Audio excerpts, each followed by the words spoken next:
In order to be able to learn from it or see what's healthy for you, what's not, what does it look like to have space and reciprocity in a relationship, etc., is to first look at why you are accepting anything less than that. It's not at pointing the finger.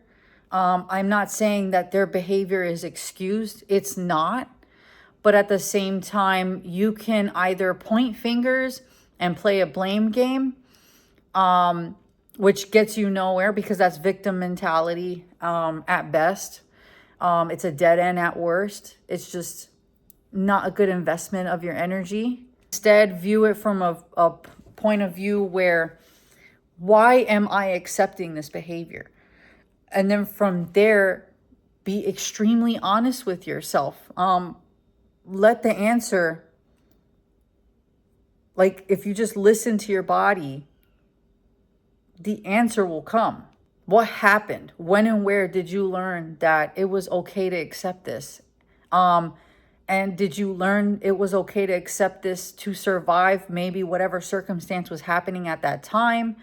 Was it a coping mechanism, survival mechanism, protective mechanism? What is, like, where did this come from, right? And then from there, getting in touch with that part of yourself or that version of yourself that lived through that hasn't yet let that go, which is, again, the reason why you're still accepting it now when you don't have to, because what was going on back then, you haven't fully closed out or brought it to completion in order to heal it and integrate that part of yourself. So it's still playing out today as a form of accepting things that you don't deserve, or being in relationships with people, or giving your time and energy with no boundaries, whatever it is, okay? That's allowing that, where you're allowing yourself to be at the receiving end of things that you don't deserve, or even with your own behavior that links you to these experiences, the part of you that resonates with this also has to be looked at as well. You know, what happened that made you feel that behavior was okay and or was even necessary in the first place, and in what context in today's current experience of your life does that still resonate with? Back then you went through something that taught you that this was something that you needed to learn to do, but now that you're no longer in that particular situation, it actually becomes counterproductive to any further progress or growth within yourself to be able to continue to grow and evolve as a person and as a soul. Literally dragging the past into the present and allowing it to continue to affect your near future, manifested through your nervous system and your behaviors. And a gateway to being able to have these moments of self-reflection and introspection, analyzing yourself, understanding yourself. The gateway to all of this is humility. You can't have a moment of humility. And we're not talking about humiliation. That is not the same context, okay? Humiliation, no. Humility is more of like within your character. I'll read it to you. Humility is the freedom from pride, arrogance, and selfishness, characterized by an accurate, right-sized view of one's own importance. Okay, it involves acknowledging personal limitations and weaknesses while appreciating strengths without boastfulness. Okay, rather than thinking less of oneself, it means thinking of oneself less. So it does free you, but that's why it's the gateway to self-reflection and all these things. Because on the other side of that, until you come to a point of having humility, without humility, you're still trapped in the pride, in the arrogance, in the victim mentality, which also encompasses a selfish nature. And with that comes a lot of blaming, manipulation, changing narratives, whatever works, suppressing, repressing, whatever works, distracting, numbing, as far as everything except humility.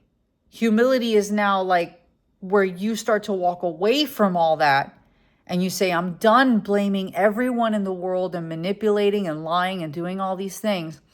I'm ready to walk towards humility so I can gain that freedom from these things, so I can start looking at me, so I could start looking at my own shit and seeing why I do what I do and, you know, what happened.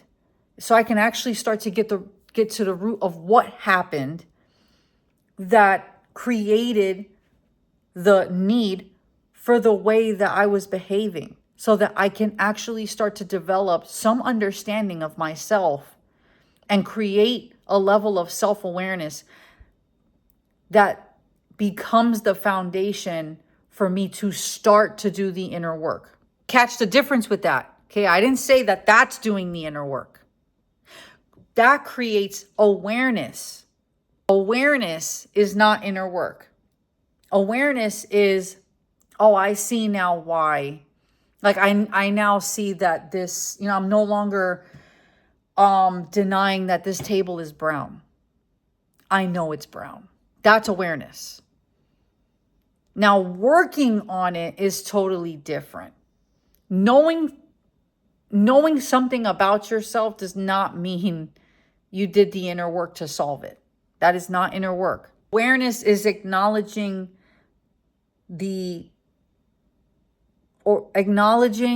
not facing, but acknowledging the reality of who you are. It's the standing in front of the mirror and actually seeing. But that's it.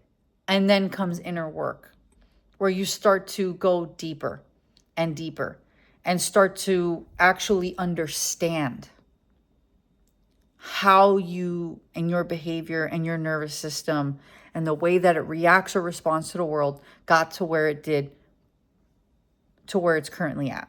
And then working on the healing process, and then working on the integration, even certain things, transmuting.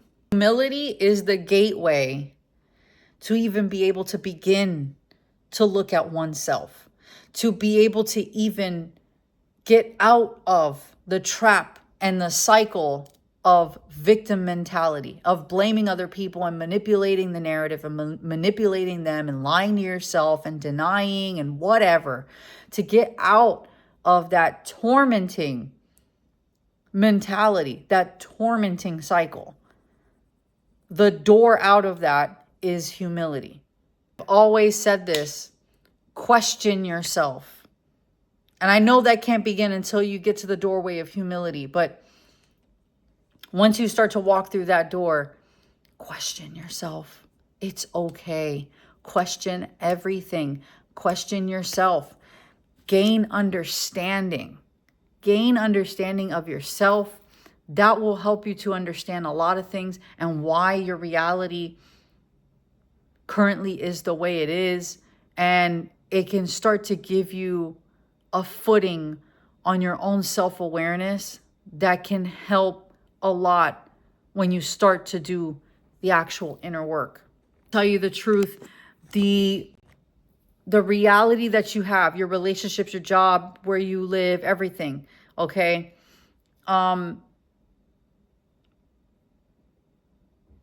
Really your entire reality, okay? But we're speaking in the context of relationships, is all a reflection of what you're willing to tolerate from where you're currently at. All of that can be worked on, changed, and improved, but you got to walk through the door of humility first.